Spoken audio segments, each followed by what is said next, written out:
you don't have a good drinking source, the best way for making it safe is by boiling. It has only one serotype, that is the good thing, because since we have a single serotype, we have a vaccine against this virus. Okay, so all the strains, there are different strains, but all of them belong to one single serotype. Hepatitis A virus has been adapted to primate cell lines, and it can be grown outside of the body. That is the second point why we have the vaccine available for hepatitis A virus. So the incubation period is around 4 weeks, a month, and although the replication is limited to the liver, the virus can be secreted in the bile, and that's why it can be detected in the stool. So early on, for the jaundice appearance of liver enzyme,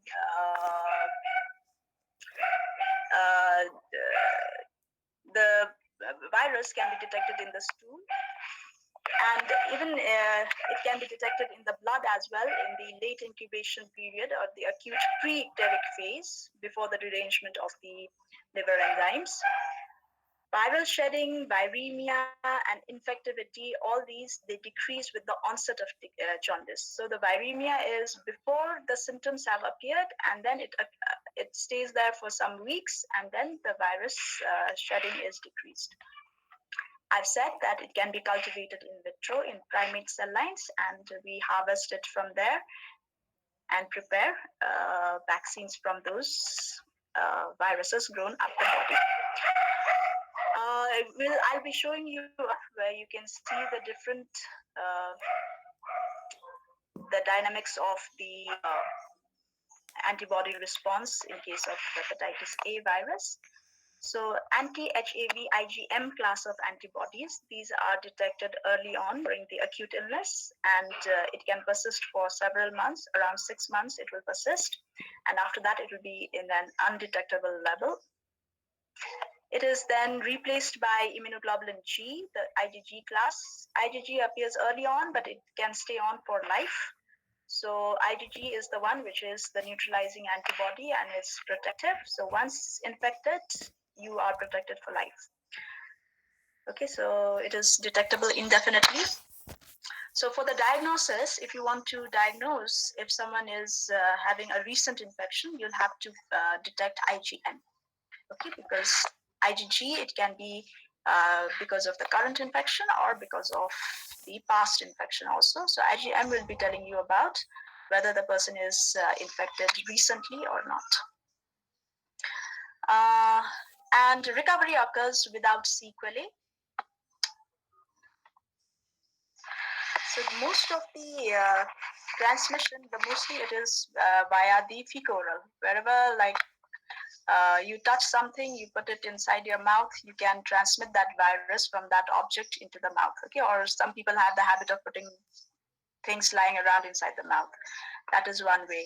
Or it can be contaminated food and water that you have consumed with the virus.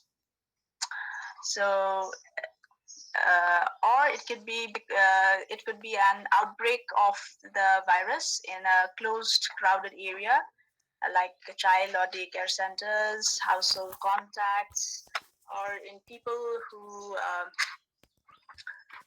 have these anal sex. Rarely it can be transmitted by blood products, and especially in those people who are IV drug users, and rarely by transmission. So basically, you have to remember that it is because of the improper sanitation, unsafe drinking water, and close contact where the hygiene and sanitation is not good. Okay, so it is a fecal-oral transmission, but the mode can be of different ways. Continuing with that, so I said it can have an outbreak because it can transmit from one person to another by touch and by that fomite getting into the mouth. So there can be institutional spreads, especially in mental homes, in daycare centers, these places. There is no carrier state yet. So there is no carriers who will be carrying in an asymptomatic stage. However, you have to remember that I told you in childhood, in cases of in endemic areas, in the children will be acquiring it in a very young age, and they will have an anicteric type of hepatitis A virus infection. Anicteric means they will not be having any jaundice, but they will be shedding the virus. Okay, so they can be the shedders and they can be the sources of infection to others. Hepatitis A virus can have a relapsing kind of hepatitis also. So this relapses are seen weeks to months after apparent recovery. This is a feature of hepatitis A virus. Important again is the secondary attack rate. The secondary one index case can cause a very high infection rate to the others who are in contact with him. So in a household, the secondary attack rate is up to 20 to 40%.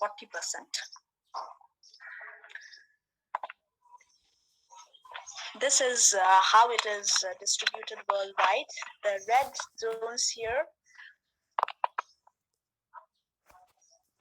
which includes India, Nepal, Africa, and the others, where again the water, sanitation, hygiene are poor, you can expect hepatitis A virus prevalence as very high.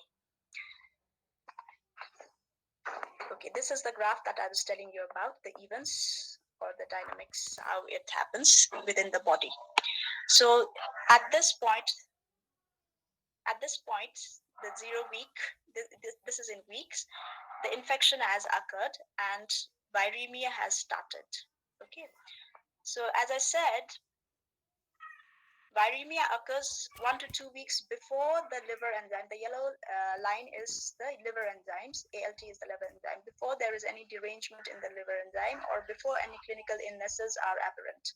So viremia has already occurred. Okay, so that 2 weeks prior to the viremia, prior to the liver enzyme derangement or the clinical features, the person is already shedding the virus in the stool.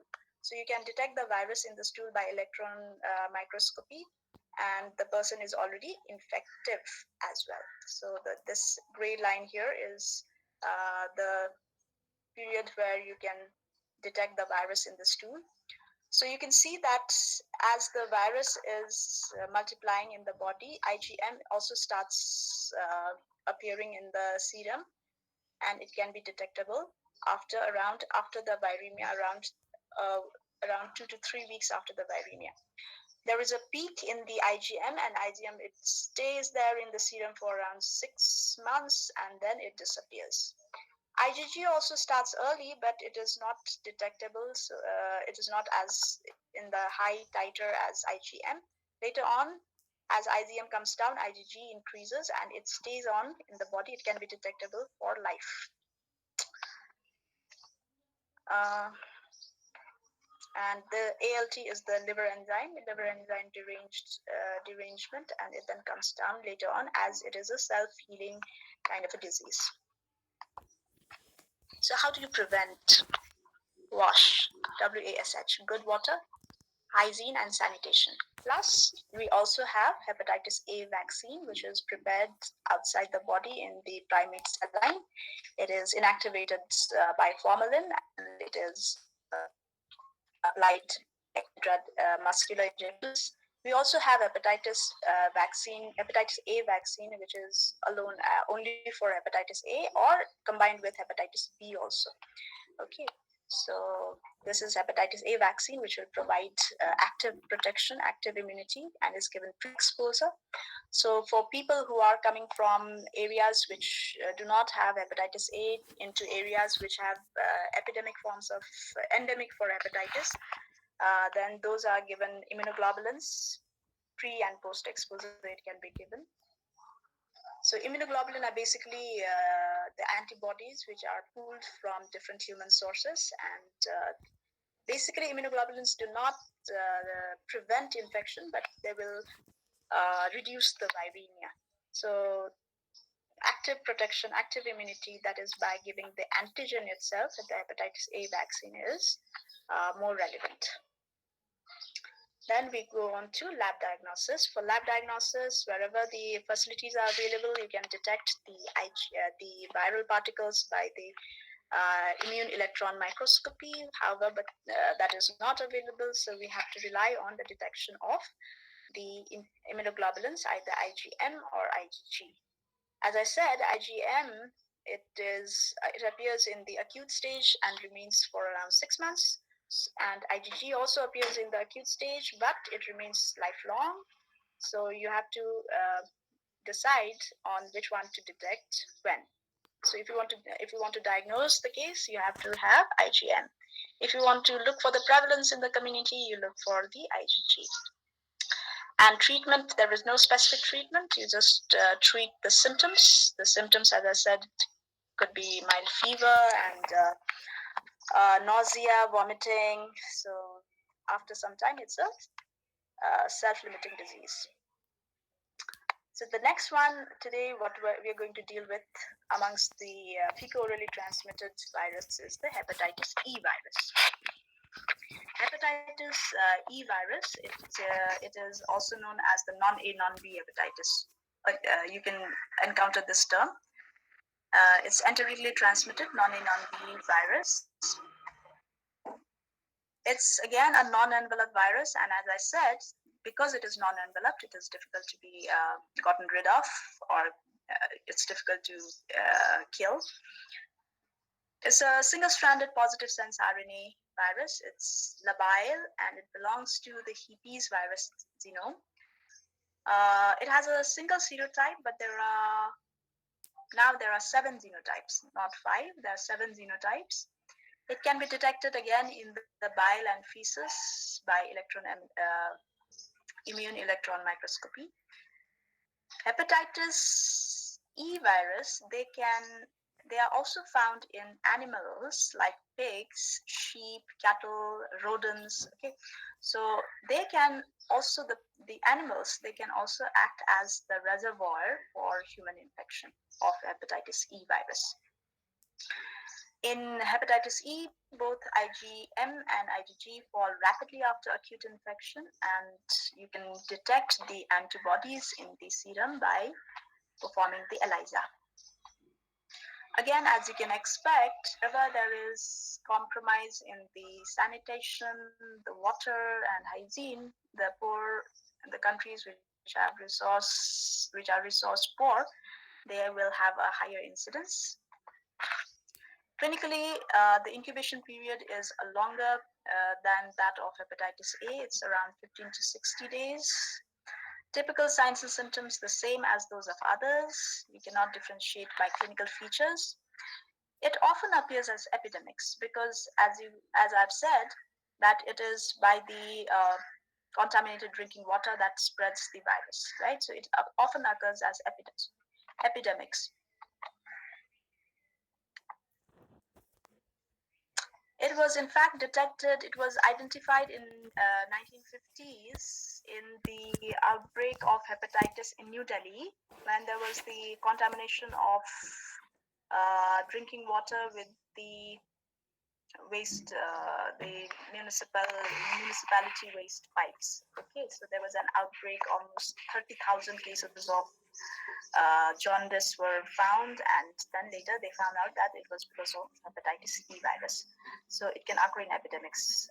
Sometimes, some years back, I think 4 or 5 years back, there was an epidemic of hepatitis E virus outbreak in Inaruwa, Biratnagar area. So those of you who are from that area must still be remembering that. So in hepatitis E virus, the secondary attack rate is not as high as that of hepatitis A. It is only 2 to 3%, whereas in the hepatitis A virus, we saw that it was almost to the tune of 40%. Incubation period, I said, it's a little longer than that for hepatitis A.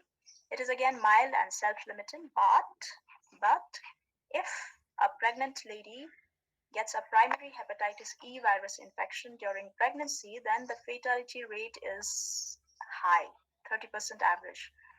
Okay. And also, one more point. Earlier, it used to be said that there is no chronicity, but we see that in hepatitis E virus, there are reports of chronicity occurring in case of immunocompromised population. So please remember these 2 points in case of hepatitis E virus. One is it has a very high fatality rate if it causes a primary infection in pregnant women. Second, it can also cause chronic infection in immunocompromised patients. The sequence of events that occur in the infections with hepatitis E virus is again similar to that is occurring in hepatitis A. So infection has occurred, and as you can see, the red line, it is the liver enzyme which starts to derange. And before the enzyme detectable derangement in the enzymes are seen, you can already find the virus in the stool. Okay, and then the blue one is the immunoglobulin G, which has started appearing after the virus is detected in the stool. The yellow one is the IgM, which appears, which shoots up, which has a highest titer at the acute stage, and then it goes down and is not detectable after a few weeks, while IgG remains in the serum for a long time. We don't have the vaccine against hepatitis E yet, and the treatment is again symptomatic. Sorry. This would be the last slide. For the next class, we'll deal with hepatitis B, C, and D, which are parenterally transmitted. So basically, to summarize hepatitis A and E, these are the orally transmitted, or the transmission is by fecal-oral route. Both of them are RNA viruses, non-enveloped. Both of them are prevalent in areas where poverty persists, where you cannot ensure safe drinking water and good sanitation and hygiene. The sequence of events: the virus is shed in the bile, multiplies in the liver, shed in the bile, and comes out in the stool, and it is detectable before the signs and symptoms appear. And so the person is infective prior to the signs and symptoms. And IgM appears early and goes off slowly and is not detectable by 6 months. IgG appears slowly, it remains for life. We have a vaccine for hepatitis A, while we don't have a vaccine for hepatitis E virus. Both we have immunoglobulin detection, antibody detection by ELISA. You can also perform PCR to detect the viral RNA, but since PCR is not available universally, the mainstay is detection of the antibodies, and you have to detect the IgM to prove that it is a recent infection.